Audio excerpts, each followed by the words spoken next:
quedan los desfasajes que decía hoy de mañana Graciela. La pregunta por su detención y trato, y acá ya estamos en el control de detención, ¿no? Esto es algo que hoy estaba hablando, bien, o no sé si alguien estuvo de mañana, que estuvo sub, es la subdirectora de no sé qué del INR. ¿Alguien estaba hoy de mañana? Nadie. Qué lástima, estuvo bueno. Y nos llenó de optimismo respecto de un modelo de intervención que está, lo trajeron, se lo importaron, lo adoptaron de Inglaterra y que está fenómeno, que baja la reincidencia, etcétera, etcétera. Yo escuchaba y escuchamos todo y decía, pues, ¿está hablando de acá? Porque digo, era, y yo le pregunté, ¿y se está aplicando en todos los establecimientos? Sí, y con buenos resultados, etcétera, etcétera. Después, y es una excelente técnica, en fin, y me encantó lo que dijo, todo, pero de otro lado, me han llegado por varios lados comentarios que la policía está media dura, media salada, como dicen los muchachos. La de la cárcel, perdón, la de la cárcel y no y la de afuera de la cárcel, pero la de la cárcel dice que está, bueno, que hay denuncias digamos, campean las extorsiones, denuncias de torturas, bueno, en fin, yo qué sé. En el caso de la policía, cuando a la orden de detención, el trato recibido, en general, ¿qué les dicen? ¿Me tratan bien? ¿Me tratan mal? ¿Me pegaron?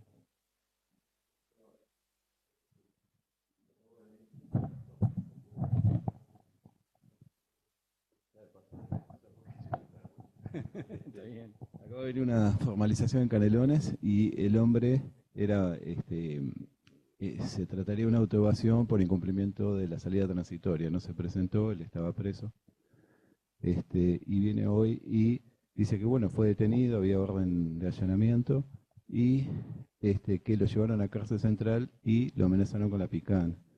Es la primera vez que la escucho. Sí, he sabido de alguna bofetada. Y en este caso, bueno, el hombre dijo que lo habían amenazado con la picana, que el trato fue bueno en general, pero que allá en cárcel central habían hecho eso. Yo le pregunté si había visto algún implemento eléctrico o alguna cuestión así que pudiera entenderse, me dijo que no, que fue la amenaza. Entonces le pregunté si su defensa estaba enterada de lo que él estaba manifestando, y ahí intervino la doctora, dijo que sí, que estaba enterada. Y bueno, lo que hice fue le di la palabra a Fiscalía también, si era de conocimiento. No, se abstuvieron de hacer ninguna manifestación porque a ellos no le había llegado ninguna noticia de nada todavía. Y bueno, lo que hice fue, bueno, estando en conocimiento de su defensa, entenderá pertinente si va a iniciar algún tipo de acciones o no, según la estrategia que maneje su abogado. Y bueno, y seguí con la audiencia, ¿no? Está perfecto. Estaba controlando la legalidad de la detención. Está perfecto. Ahora, yo lo que me planteo, yo no me gusta mucho comparar con lo anterior, ¿no? Pero lo que me planteo es que no he visto, por lo menos no ha trascendido mucho que haya formalizaciones de policías por este tipo de hechos, ¿no? Este, y en la época del código viejo, en eso un poco extraño. Porque me parece que los fiscales miran para otro lado, Aparte, o no se los denuncian, no sé, en un año algo nuevo pasa. código no tuve ni una sola formalización por lo que era boca de droga también. En un año entero, ni ¿De una qué, sola. perdón? De Por venta de droga, por Boca, boca, sí, Boca, Boca. ni una, y me llama la atención también. Ese es otro tema. Bueno, digo, porque es una especie de paradoja que en un formato de control de implica que le pregunten cómo lo trataron y demás. En el anterior sistema también se le preguntaba, hay un formulario, pero muchas veces ni siquiera se le preguntaba nada, funcionaba, yo qué sé, no sé, pero a veces aunque no se le preguntaba, el indagado decía, y cuando decía en general, ¿qué se hacía? Bueno, se disponía la intervención de forense, y el fiscal, pieza presumarial, y no pocas veces terminaba el procesamiento. Sí, claro.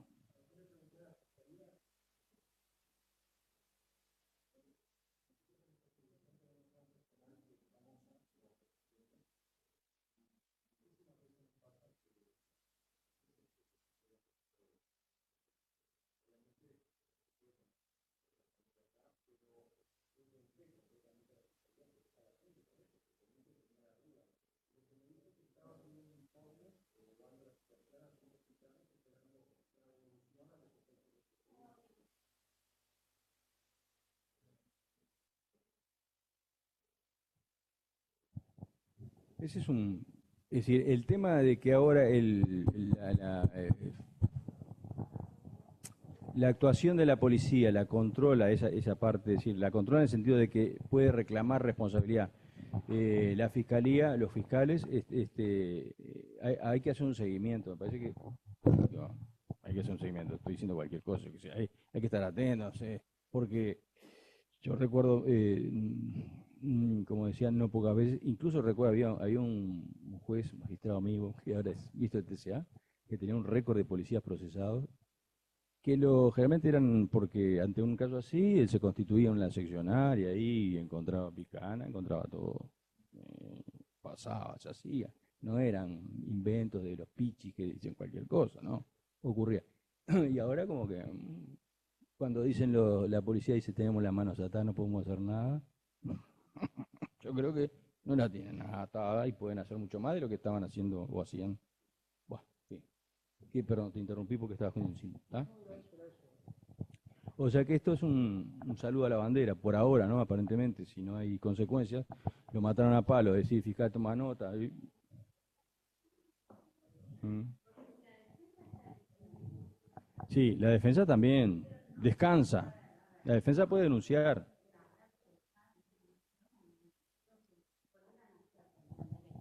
A ver, si la defensa ante el juez está diciendo que sabe que al imputado lo golpeó la policía, está el fiscal ahí y se queda sin hacer nada, ¿no estaríamos violando los principios constitucionales? Digo yo, ¿no? Porque está la defensa declarando que a su imputado le pegó la policía. El fiscal es el que tiene que averiguar, pero el juez se queda ahí y el fiscal no hace nada, no va a hacer nada, no hace nada y queda como si Bueno, nada. Entonces, si viene una persona, como me ha pasado cuando estaba en penal, que venía realmente lesionada, que los jueces hacen lo mismo, quedan mirando y si el fiscal no hace nada, nadie hace nada. No sé, pero el fiscal le están diciendo, la defensa, que la persona fue golpeada y todo el mal. El fiscal dice que no va a hacer nada. A mí me parece que ahí hay una falla enorme del perdón, sistema, porque la verdad, tranquilo, no, pero calma, se lo están diciendo en perdón. una audiencia frente a un magistrado. Cintia, Salvo que seamos solamente el cuadro de Artigas, no sé. sí, justamente, exacto. ¿Qué dijimos en las clases anteriores? ¿El juez de esta audiencia es un juez pasivo? Es decir, ¿no será que en definitiva no tenemos que limitarnos a decir tome nota fiscal, sino que meterle el gaucho al fiscal de alguna manera? Sí, pero ¿y cómo, no? Es decir, no va a pedir nada, si no va a pasar nada, avíseme de lo que pasó. Es decir, me parece a mí, es un tema de los operadores, no del sistema. No creo que en otros sistemas, cuando dicen esto, no, el juez tiene que tomar, digamos, porque hay un malentendido en que el cambio de roles en la investigación significa que ahora no podemos hacer nada. Y no, en esta audiencia lo que hay que hacer es todo lo que se hacía con la investigación, pero para controlar las garantías. Y si flagrantemente vemos que hay o sospechamos, porque tampoco para que no está probado, pero viene con un ojo así, y el fiscal dice, sí, bueno, tomo nota, no, un poquito. Es decir, puede ser incluso, digo, yo voy a hablar con el fiscal de corte, yo voy a hablar con la Suprema Corte, voy a plantear esta situación. Es decir, tiene que haber un cuco, algo que los incentive a los fiscales a no dormirse con esta situación, porque si no, lo que no puede hacer, denunció una amenaza. Sí, pero los jueces no perseguimos delitos, ya está, se acabó esa etapa. Tenemos que velar por las garantías. Y sí,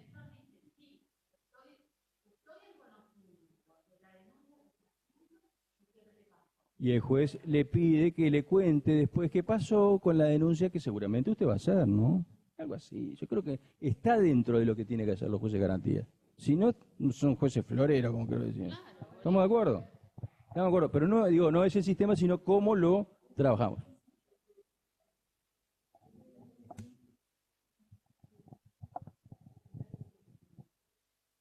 Es medio difícil pedirle porque después Realmente a ese juez de garantía no le va a tocar ese caso.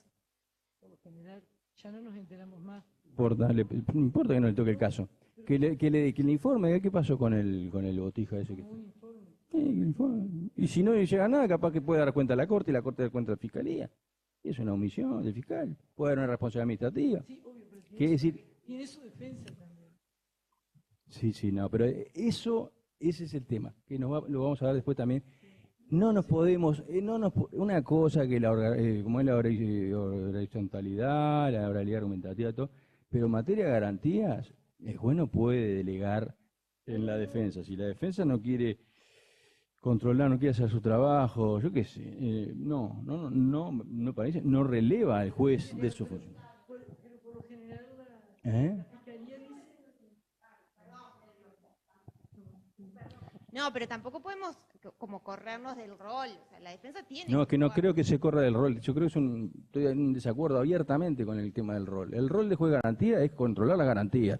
Y no controlar las garantías si la defensa hace su trabajo. Y si no hace su trabajo, el juez se salva de controlar. Claro, pero para todo hay grados. Una cosa es Obvio, la investigación, obvio. otra No, estoy cosa hablando... es hacerle un seguimiento a la defensa. de que Doctora, estoy hablando, si viene con un ojo en compota, que yo qué sé, todo raspado, y sé que lo reventaron a palo, no sé qué, mostraron una picana y todo, ¿defensa va a hacer algo? No, nada, eso. Situaciones extremas. La fiscalía indica que sí, que lo va a instruir, lo tiene en cuenta y eso lo deja. Formalización de policía por malos tratos. Hace poco creo que escuché una, ahora me acordé. Hay una escuché. Hay muy poco. Una. Sí, Mael.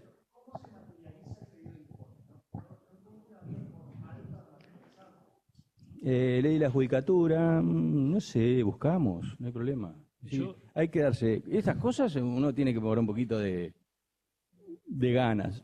Es decir, yo insisto, puede ser opinable y discreparse, pero pienso que el juez de garantías no está para que le pongan en la cara a un detenido todo machucado que dice que lo mataron a palos, y no, eso no está en ningún manual, eso, eso simplemente puede ser una práctica burocrática no digo que de los jueces acá, digo que se haga en Chile, en todos lados,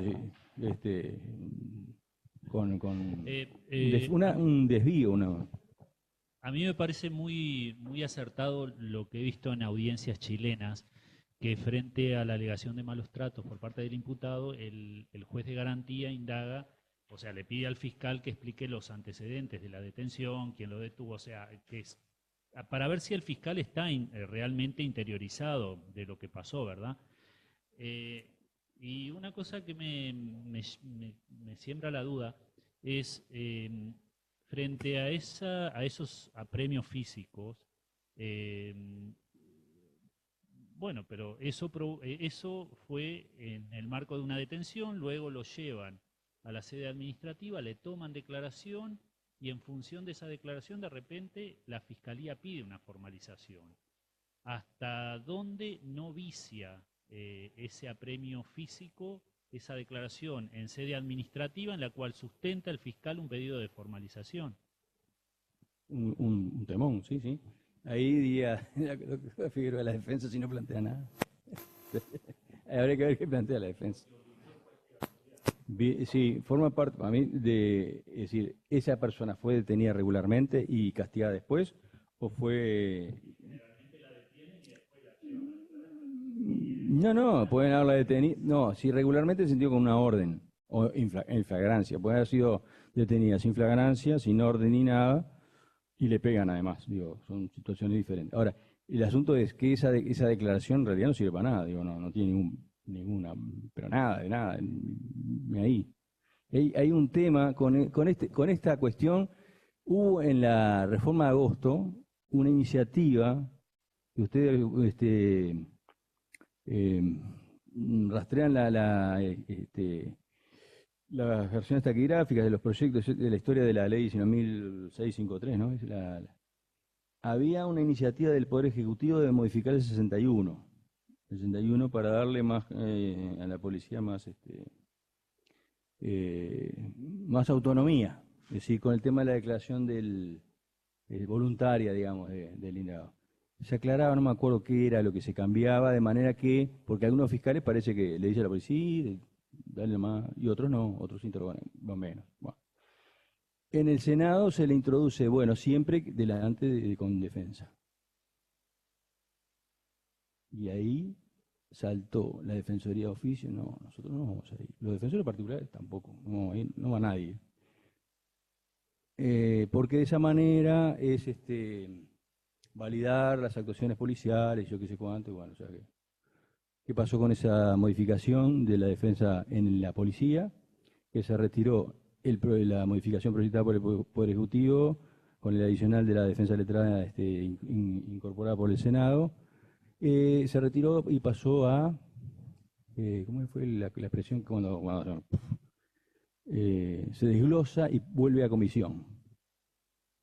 Porque, es decir, la iniciativa era para un lado y se complicó porque nadie quería, todo lo contrario, los fiscales querían tener más libertad y poder delegar a la policía. Y ahí dijo, siempre con la defensa, no sé, con la, digamos, mejor intención, no se dio cuenta que en realidad iba a contramano de la iniciativa, entonces se retiró, se pactó así, que quedara igual, en el 61 con esa cuestión de la declaración voluntaria. Bueno, ¿hasta dónde hay que explicarle y asegurarse que se entienden los derechos por parte del imputado, es decir, el juez? ¿Hasta dónde hay que explicarle? Hay que darle un curso de derecho procesal, manuales del INESIP, CEJA, etcétera, o, digamos, de alguna manera está cumplido por la defensa, como dicen, y el juez de alguna manera lo puede hacer, ratificar eso, ¿no? Que tiene esa información. Parecería que por ahí estaría la cosa. Bueno, acá estamos lo que estamos adelantándonos. Si el control del juez, en la etapa de control de detención, el control de detención puede ser una audiencia autónoma, ¿no? ¿La tienen esa audiencia autónoma? A veces se las piden. Porque pocas veces. Pocas. Pero es que no, en realidad no es prórroga. Sí, está mal. Es una audiencia contra de detención. En realidad no es que se prorrogue. Bueno. Sí, pero no sé, eso lo hablamos con alguien y dice, ¿por qué prórroga, no? Bueno. No, pero digo, el control de detención es una cosa y la formalización es otra. Exacto. Y 48 para la formalización. Y eso, nada más que eso. Más fácil. Bueno. Pero generalmente entonces el control de detención se hace dentro de formalización, ¿verdad? Eso, podrían hacerlo diferente. Y ahí todo el tema que mañana no trabajan o trabajan menos, digo, en realidad podrían hacer el control de detención de mañana.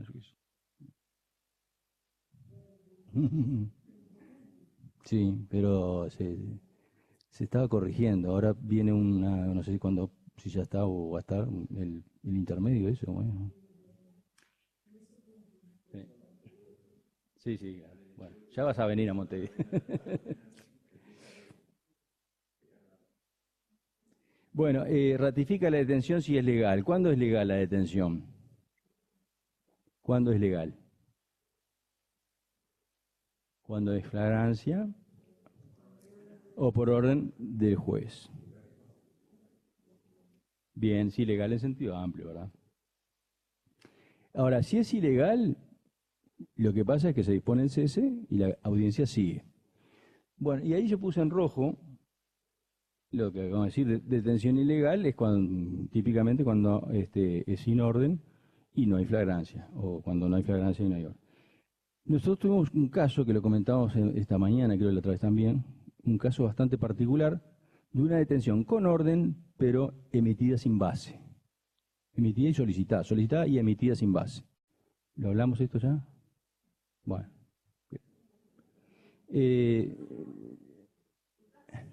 Está. Le doy algunos ingredientes más porque han habido novedades. ¿Qué pasó? No sé, no hago una encuesta como lo hacen. Me acuerdo que en el Código Viejo había las órdenes de allanamiento muchas veces se dejaban firmas en blanco. Todo. El tema es que en este sistema se supone que el control de detención, la orden de detención es algo serio, no es viva la pepa. Entonces, bueno, determinado juzgado, de determinado lugar, el fiscal pide la detención de 2 personas, aportando la identidad y su domicilio, también pide el allanamiento de los domicilios, y dice que eso es en relación a una rapiña, que se está investigando, una rapiña, sí. Ese es todo el contenido del pedido. Y la resolución del juez, atento al fundado pedido de la Fiscalía, le dice orden de detención y allanamiento. El fundado pedido de la Fiscalía estaba en esos términos. La defensa en la audiencia de formalización dice, objeta la detención, dice es ilegal, porque al momento que se produjo, la Fiscalía no tenía nada. Y se dispuso justamente sin nada, porque además no tenía ni dijo tener, ni siquiera. El juez argumenta que no tiene por qué pedir nada, porque si pide, se contamina. Y esto ya lo habíamos escuchado, y yo la verdad que no lo había entendido la vuelta. Lo habíamos escuchado en una mesa penal. Alguien dijo en una mesa penal que la semiplena prueba para la orden de detención la valoraba el fiscal. Yo, juez, no valoro nada. ¿Se entiende?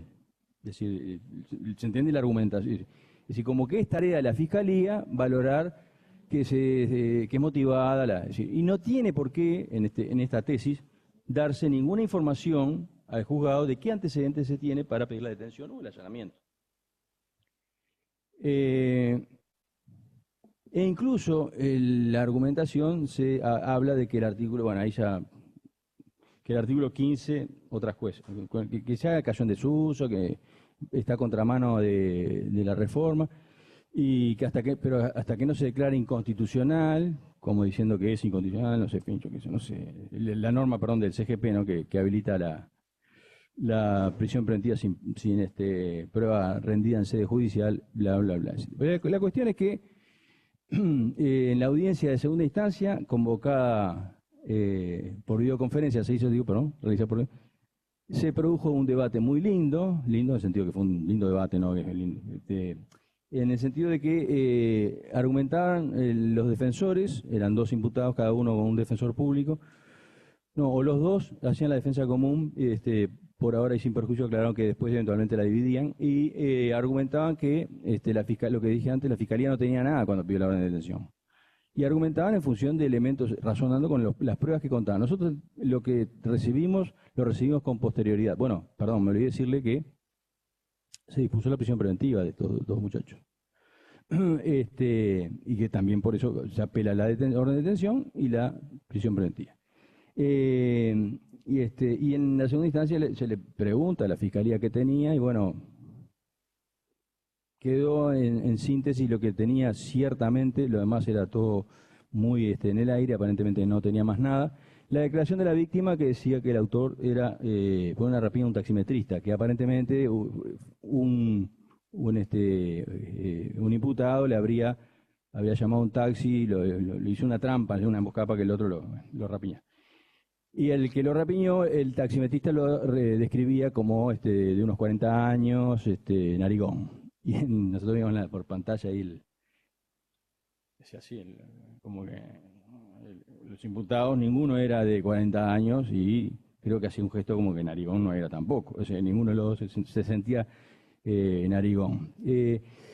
Cuestión que eso era lo que tenía la Fiscalía para pedir la orden de detención, pero ni siquiera lo dijo. Es decir, podía haber dicho, es decir, en base a la declaración de la víctima, de la rapiña cometida el día tal, en tal lado, solicito la orden de detención de fulano por... No decía absolutamente nada, y se justificó en esos términos. No tengo por qué decir nada, y el juez no tiene por qué pedirme nada, y el juez estaba de acuerdo, no tengo por qué pedirle nada porque me contamino, etcétera, etcétera. Bueno, aparte de esa historia, en segunda instancia quedó evidente que no había elemento, no había semiplena prueba, porque la declaración de la víctima no vinculaba para nada a los imputados, y no había otro elemento al momento quedó demostrado de la detención. Entonces nosotros quedamos realmente perplejos con esa argumentación. Y realmente digo, esto viene, decíamos, esto no es un invento, esto viene de algún lado, no es de acá esto. de acá. Y empecé a contactar, perdón, capaz que ya se lo dije, pero creo que no, porque las últimas novedades fueron de esta mañana. A todos los, digamos, porque cuando hay una solución así, una cosa rara, digo, si puede venir de otro lado, vamos a ver de qué otro lado puede venir. Y como nuestra reforma llega 20 años después que la de todo el resto, digo, estas cosas se tienen que haber planteado antes. Yo siempre razono eso. Esto se tiene que haber planteado antes en otro lado, pero siempre con la idea, ojo, cómo se resuelve en otro lado, siempre y cuando tengamos una norma análoga o idéntica, pero puede haber diferencias. Efectivamente, después de una indagatoria al mejor estilo inquisitivo con nuestros amigos predicadores de la reforma, el último dato, digamos, el final es, esto es así en Colombia, donde en una solución muy criticada se dice eso. Pero hay una solución en Colombia que no es la nuestra. Entonces lo pongo como ejemplo de creo que ya lo habíamos hecho también, pero por las dos, el cuidado, la prevención que hay que tener cuando leemos a Rúa, a Baclini, a Binder no tanto porque es menos de las normas, y hacemos nuestro el discurso que está para otro sistema. Acá claramente se estaba dando por lo bueno algo que era acorde o propio de otro sistema e incluso cuestionado en ese otro país, en Colombia, que yo pensaba que era de Neuquén, porque como primero le pregunté a Leticia Lorenzo, no, pero acá en Neuquén los jueces no dan las órdenes de detención, son los fiscales, detienen los fiscales. Bueno, ahí ya podía ser de ahí, entonces yo pensé, capaz que leyendo un librito de Leticia Lorenzo se fueran a la mague con que esto, bueno, no, es Colombia que tiene esa solución, y seguramente la argumentarán, porque se decía incluso que sostener que que el juez tiene que exigir algún elemento, algún antecedente para disponer la detención, es propio de una mirada inquisitiva. Y ahí voy a aquello. Es decir, lo de garantías tiene un poco de inquisitivo, pero a favor del imputado en el sentido de sus garantías. No es a ver qué haces, siempre mirando a ver qué hace la defensa. Que es en definitiva la tesis de este caso. La tesis es, si en la audiencia de control de acusación, perdón, en la audiencia de formalización, en la etapa de control de acusación, o la control de detención, la defensa dice algo de la orden de detención que es ilegal, ahí el juez recién está llamado a pronunciarse. Con la paradoja que me decía, ¿sobre qué va a pronunciarse si no había nada? Si no tenía nada, porque pienso que no, es un círculo vicioso. Bueno, los consultantes, para tranquilidad nuestra, porque nosotros hagamos una resolución sin tener esos elementos, Cristian Riego, Leonel González, el del dato de Colombia fue Binder esta mañana, o sea que está, bueno, ya me quedo tranquilo, y todos decían, antes de Binder decía, esto no lo vi nunca, Binder dice, esto es Colombia, o sea que el hombre viejo, como que tiene más carretera, tiene todo el panorama de la reforma, lo conocía de ese lado. En Colombia y en otro lado también, que parece que en Córdoba también. Bueno, así que cuidado con copiar, hacer acopios y corto y pego de otros libros de otros lados. Y no tenemos libro de acá, prácticamente. No, copiar el código, iba a decir el código, pero el libro del instituto que dice que fue que dos cosas que vi en la misma página, bueno, no me acuerdo. Una era... que la prisión preventiva era preceptiva, decía. Entonces, la pregunta es, ¿cuándo comienza la función de garantía? La función de garantía claramente comienza antes de la formalización. Comienza, por ejemplo, en este caso, en la orden de detención. Y además, digo, esto bueno también para cuando le piden detención. No quiere decir que tengan que hacer... por supuesto, por las dudas, no tienen ni siquiera que proporcionarle prueba, no, está claro, es simplemente relacionar los elementos que llevan el pedido, motivarlo, como hacían los buenos policías en la época del CPP, ¿no? Es decir, después de una vigilancia y no sé cuánto, bla, bla, bla, yo qué sé, los teléfonos, no sé, teléfono no puede, tendría que tener una orden judicial. Bueno, el abuso tras la detención legal, que era lo que te preguntaba, es este tema de consta y sigue. Pero acá yo por eso ponía prácticas y estándares de investigación policial. ¿Cuáles son los estándares de investigación policial en nuestro país? Vamos a hablar de nuestro país. No. La policía que empieza a trabajar con el nuevo sistema en América Latina no es ni el FBI ni es la policía de siempre. Entonces, obviamente que algunas prácticas vienen de antes. En un caso, por citarle uno de 1.000.000, un imputado decía que estaba totalmente claro que era autor de una rapiña, que el policía lo persiguió, le tiraba, iba corriendo y le tiraba, bum, bum, bum. Nosotros los jueces miramos para otro lado, bum, bum, bum, hasta que al final, porque era boleta. Y cuando lo detiene el policía, en 8 de octubre, lo tira al piso y le pisa la cabeza. Mientras todo el mundo le decía, pará, no lo judíes. Es decir, son prácticas de todas las policías, todo el mundo, pero que en nuestro contexto, en nuestro país y en el patio, en todos lados, como que no tienen demasiadas consecuencias, no tenían tampoco demasiadas consecuencias, las detenciones con cierta brutalidad o con total brutalidad, y algún que otro balazo también, ¿no? Es decir, ¿cuántas veces el imputado de una rapiña declaraba en el hospital porque lo balearon para agarrarlo, porque se le escapaba y lo balearon por todo? Bueno, eso es algo que difícil que se modifique. Hay aparentemente una intención de generar detectives, el cuerpo de detectives que no trabajen en detenciones, sino que sean investigadores, y eso sería lo ideal. Bueno, pasando a este tema de la investigación, cuando se admite el tema de la admisión de la formalización, hay que, la teoría del caso, relata los hechos, el juez le tiene que decir qué nivel de exigencia tiene que poner en juego para admitir la formalización. Lo de siempre, ¿no? El fiscal cuenta que tiene la declaración de fulano, no sé qué, no sé cuánto. ¿Qué harían? ¿Qué hacen ustedes habitualmente con el pedido de formalización? Habitual, ¿no? Es decir, preguntan algo sobre la prueba.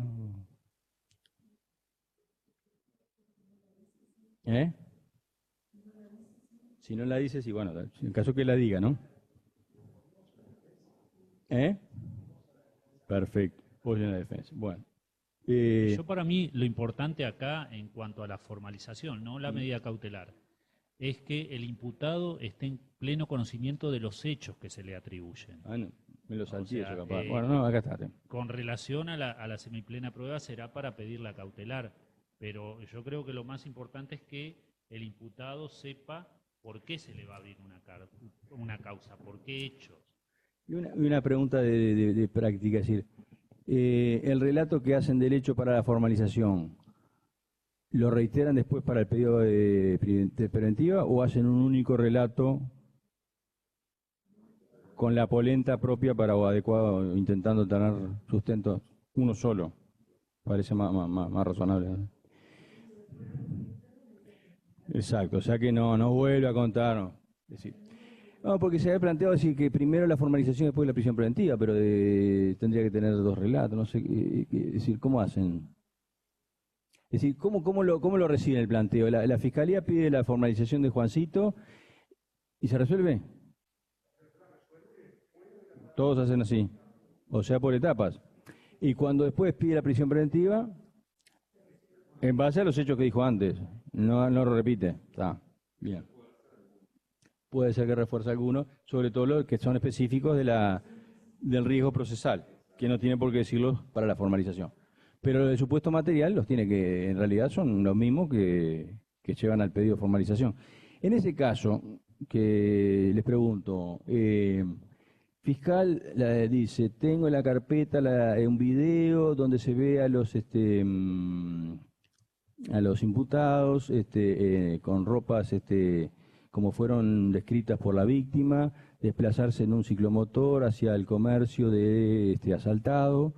Tengo la declaración de la víctima, que dice que uno de los imputados concurrió varias veces el día anterior a ese comercio y no compró nada y se iba. Lo conozco, bueno, la fiscalía dice, tiene antecedentes, los años estaba por hurto, papá. Antes de ir a la defensa, ¿ustedes harían algún planteo, alguna pregunta? A ver.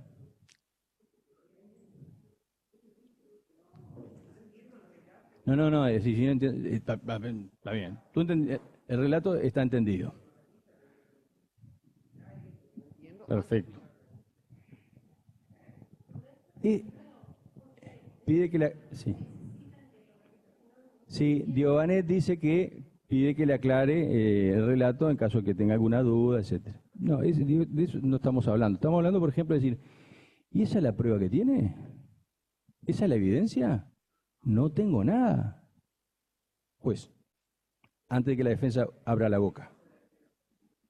Bueno, por las dudas, no sé.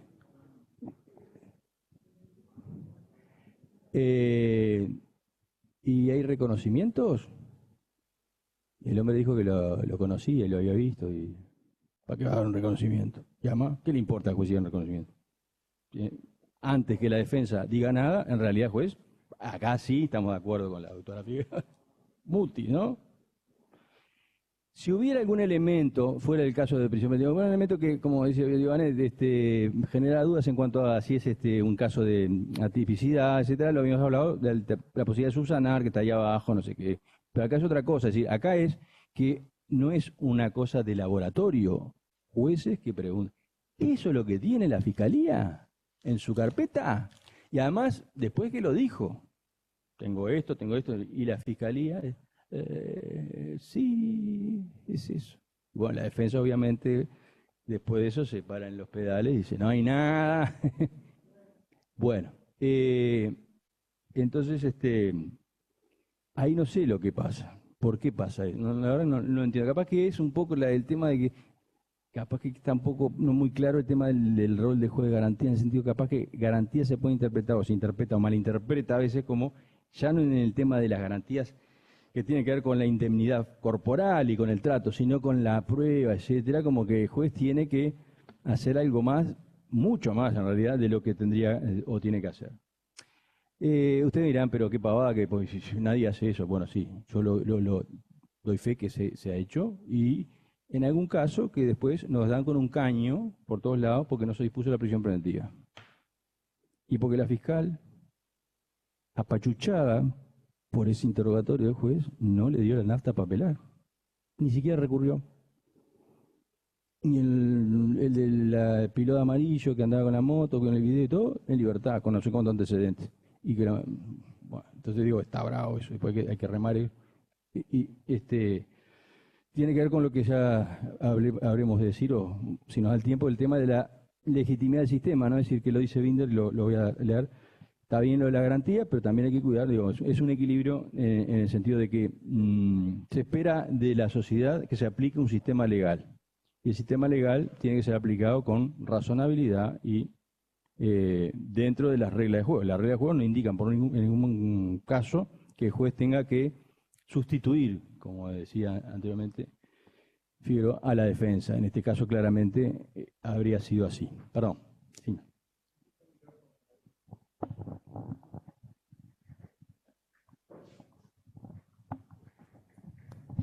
No, que en cuanto a esto, que estábamos hablando de las garantías, siempre pensamos que el maltrato viene por el lado administrativo, por el lado de la policía. Pero quisiera compartir un caso que tuve, que no sé si lo resolví bien, pero era un pedido de formalización y posteriormente un pedido de medida cautelar de prisión preventiva de una persona, de una señora. Era por un tema vinculado a drogas, era una persona que era reincidente, pero la defensa me alega que la señora padecía de neoplasia de colon, o sea, cáncer de colon. Solicitaba a la defensa que se le permitiese aportar la historia clínica, pero ¿qué pasa? La historia clínica estaba, no sé si era en Rivera o Artigas, era un departamento del norte, y indudablemente no se iba a poder contar con ella ni siquiera al otro día. Y Yo, digamos, ahí la fiscalía se mantuvo que quería la prisión preventiva, la señora estaba con una hemorragia en el juzgado y obviamente la defensa la única prueba que pidió fue la historia clínica. Yo no sé si estuve bien, pero en el sentido que por un tema de humanidad solicité contar con un informe forense en el acto porque entendí justamente que primero estaba la integridad de la señora, entendía los motivos por los cuales la fiscalía solicitaba la prisión preventiva. En el caso, la opción que yo tenía era concederle digamos, prisión domiciliaria, o sea, para que se pudiera asistir, entre otras cosas, porque lógicamente era un caso serio. Y finalmente así se resolvió, pero lógicamente las partes, totalmente omisas, no me daban ninguna opción más que mandarla en esas condiciones a la cárcel o dejarla suelta, y no era el caso, ¿no? Y por eso digo que a veces tenemos que no solo cuidar a los imputados de la policía, sino también a veces del propio sistema. Pero no entendí el caso. Claro, o No, sea, pero digo, capaz que me paré por las todos, Claro, era algunos entendieron, algunas. A ver, ¿alguna opinión de eso que yo no entendí? No sé, con micrófono, porque si no, no en realidad, claro, el informe forense establecía que la señora no estaba en condiciones. ¿La señora quién era, perdona? La imputada. La imputada. La La imputada estaba O sea, había un pedido de prisión sangrando, preventiva. la imputada. ¿Cómo? La imputada está sangrando. Claro, estaba con una hemorragia en el juzgado. Por una enfermedad, perfecto. Claro, pero el tema es que, o sea, la defensa decía que no podía ir a la cárcel y que solicitaba la agregación de la historia clínica, como Sí. para probar eso. Sí. O sea, no se oponía en cuanto a la procedencia porque realmente era un caso serio y la mujer era reincidente. Pero el tema es que, lógicamente, yo Vos teniendo- para demostrar el estado, porque tenía que resolver hiciste prueba. Porque si yo a la mujer la mando a la cárcel y se muere, ¿con qué cara después respondo? Y ahí en realidad yo tuve que diligenciar de oficio una prueba que en realidad nadie me la pidió, que era el informe forense, que lo dispuse inmediatamente. Pero digo, Sí, también. Eso no para probar nada, sino para la condición de la imputada, aÍa. dónde es que la podían llevar. si es que se podía llevar, en realidad se dispuso prisión domiciliaria, porque no había otra, con autorización para ir a las clínicas. La fiscalía que te pidió. Prisión preventiva común. Es más, todavía alegado esto Y por la la defensa no te ofreció prueba alegado de- esto por la defensa, la prueba de la defensa era la historia clínica. Mm.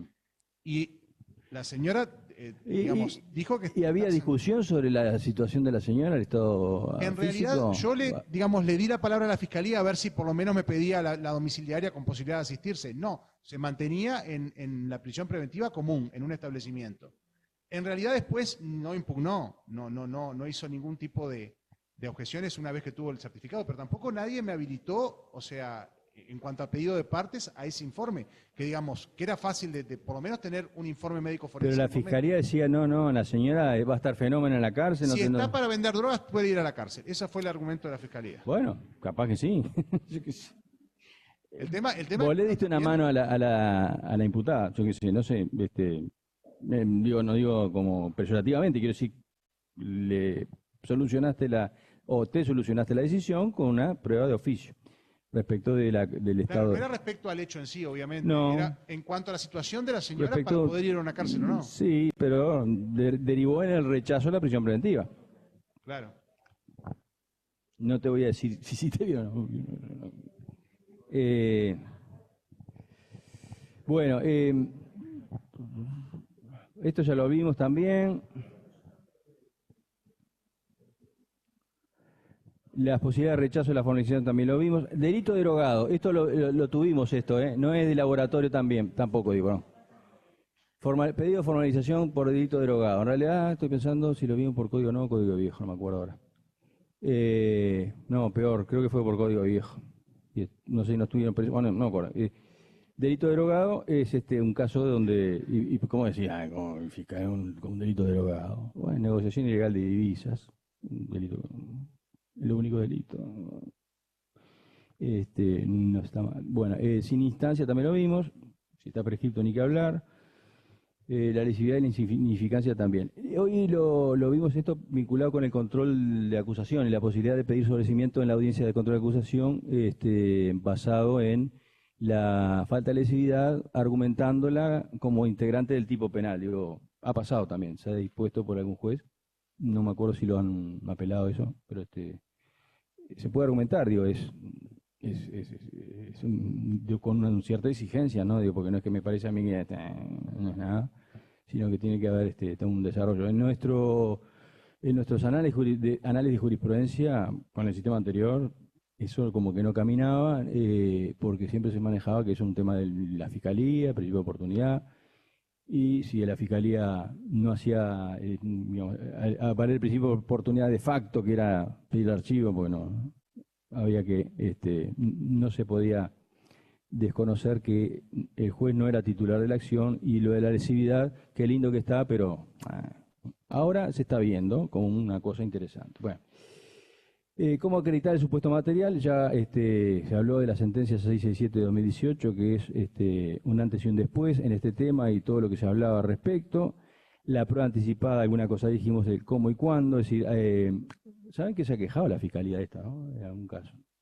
De que los jueces muy exigentes, pero en realidad no, perdón, rectifico, no de los jueces porque fueran muy exigentes, sino que la normativa, perdón, para disponer una prisión, una prueba anticipada, era muy exigente. Bueno, es la normativa. Con el tema del reconocimiento, me consta que muchos jueces, dale que va, no evalúan que en realidad el reconocimiento per se no es justifica la necesidad de anticipar una prueba. Es más, se puede sostener que el reconocimiento ni siquiera es una prueba, sino que es un elemento de investigación, y la prueba es la declaración de la persona que reconoce en el juicio, testimonio, etc.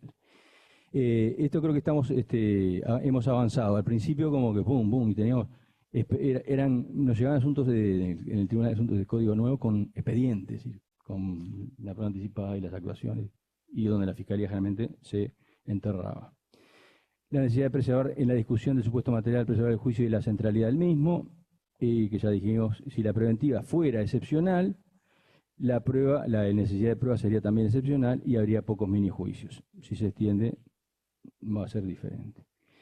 El peligro de frustración del juicio. Acá tenemos varias cuestiones. La convicción, esto no lo vimos, la convicción, acá no se ha quedado acá. La convicción que debe obtenerse del juez es la convicción de ese peligro en el caso concreto.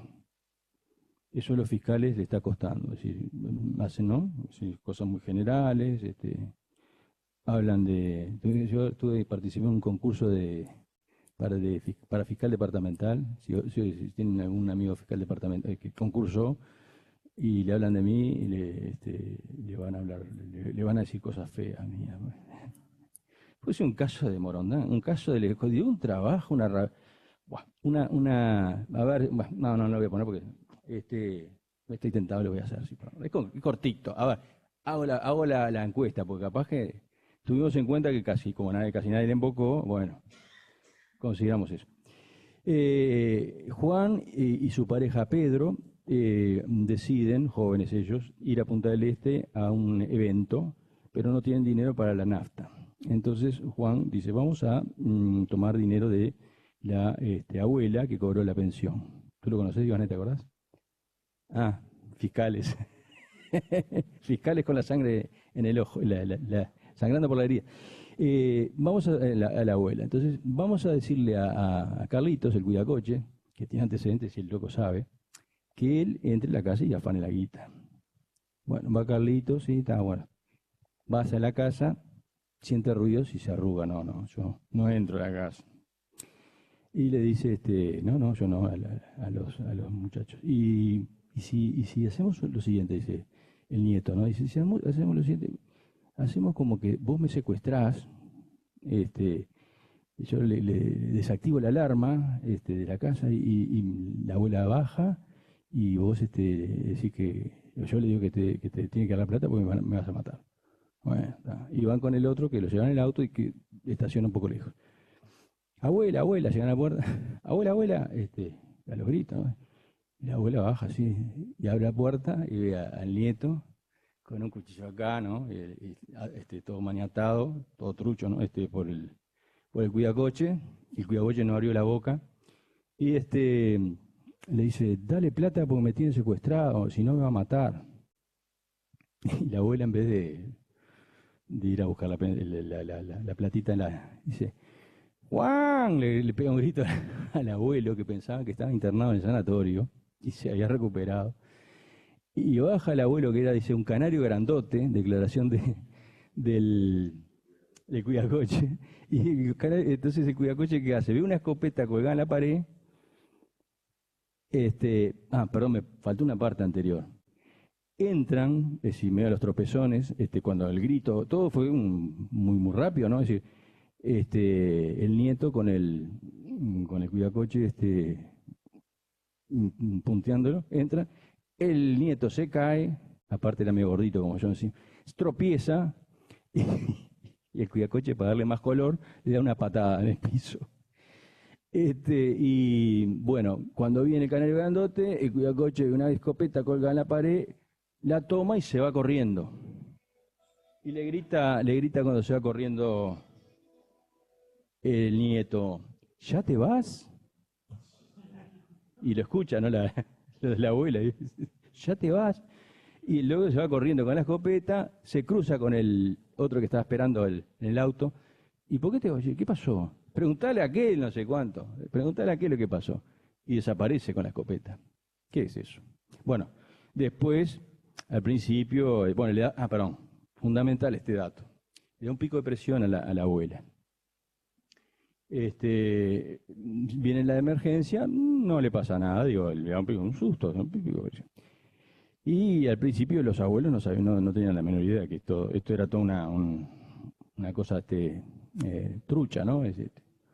Y detienen al cuidacoche, le allanan la casa y encuentran la escopeta y el cuidacoche los manda al frente a estos. Efectivamente. Un dato, no sé, espero que no haya nadie que tenga que ver con el expediente. Estuvieron 4 años presos, bueno, 3 o 4 años presos. ¿Eso qué es? ¿Qué delito es? Tentativa de estafa. Bueno, la estafa se admite tentativa. Bien. Con hurto del arma. Concediendo que... Simulación de delito. ¿Alguien sostiene, puede decir rapiña? No vale si ya saben, porque ¿a alguien le gusta para rapiña? Bueno, y suponiendo que le gusta para rapiña, vamos a poner rapiña, ¿por qué sería rapiña? A ver, ¿cuál sería la argumentación para rapiña? Una sustracción, sí, la escopeta. ¿Formaba parte del plan? No, fue una iniciativa, aparte está clarísimamente demostrado, así que fue incluso el cuidacoche da a entender cómo agarró la escopeta por las dudas que el canario grandote se la diera, ¿no? O sea que ni siquiera... pero se la encontraron en la casa, o sea que...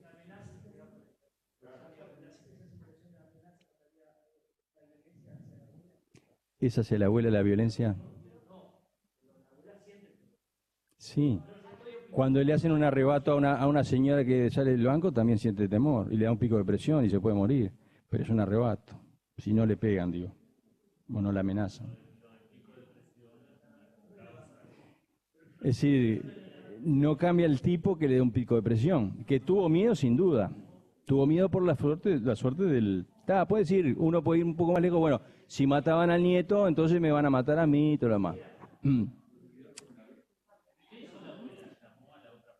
La abuela llamó al abuelo, el abuelo vino de una escalera, bajó y provocó la estampida del cuidacoche, no sin antes irse de la casa con la escopeta del abuelo. Podían incluso hasta con una buena defensa para desarmar al potencial homicida, porque me iba a matar. Bueno, es decir, los fiscales en gran mayoría, pusieron todos rapiña y consumada. Y se quejaron de la prueba que era el caso horrible. Y bueno, hay un grupo de WhatsApp dice que me dieron como un caño. Porque se corrió, porque había una fiscal indiscreta que dice, este caso lo puso a él. Había varios casos, se sortean en un sobre, no sé, y justo salió el mío. ¿Para qué? A mí me encantaba el caso, pero me encantaba porque obliga a un análisis de la parte especial. Es cierto, el delito que nosotros le imputamos, que fue la estafa agravada, hay un agravante que es cuando se amenaza con algo de violencia, no me acuerdo cómo es exactamente, puede ser un poco rebuscado, Nosotros lo hicimos muy también condicionados por la situación de duración de la preventiva que llevaba. Pero claramente estamos convencidos, y yo sigo estando, por supuesto, que no fue rapiña, pero admito que puede generar alguna duda.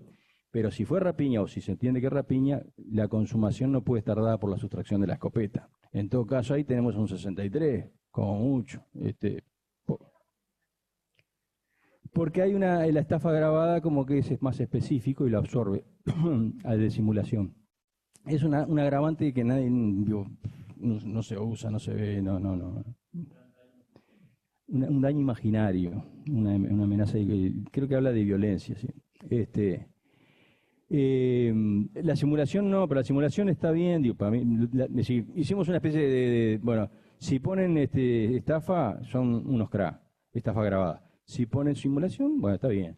Si ponen rapiña, si es tentativa, bastante bien. Si es consumada, no, consumada, porque la rapiña consumada. Y se pusieron muy malos por eso y empezaron, dicen, no, pero ya en Salto, los jueces de Salto dicen que es rapiña. Dije,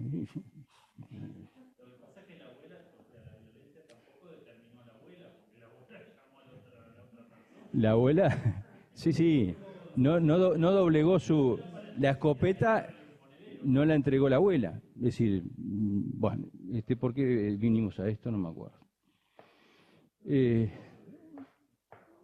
Por el rechazo de la formalización. No sé. No, por el peligro de frustración, la verdad que no, por algo que no me acuerdo qué fue. Bueno, no, la convicción en el caso concreto, perdón, ahí me acordé, con la argumentación de los fiscales, que los fiscales, en este caso, incluso cuando un par vino a pedir la devolución, pero lo que pasa es que los fiscales es muy fácil, rapiña, hurto, violación, homicidio, lo sacan de ahí, una pelea, ¿no? Es decir, unos borrachos se agarran a golpes, ejemplo de cátedra.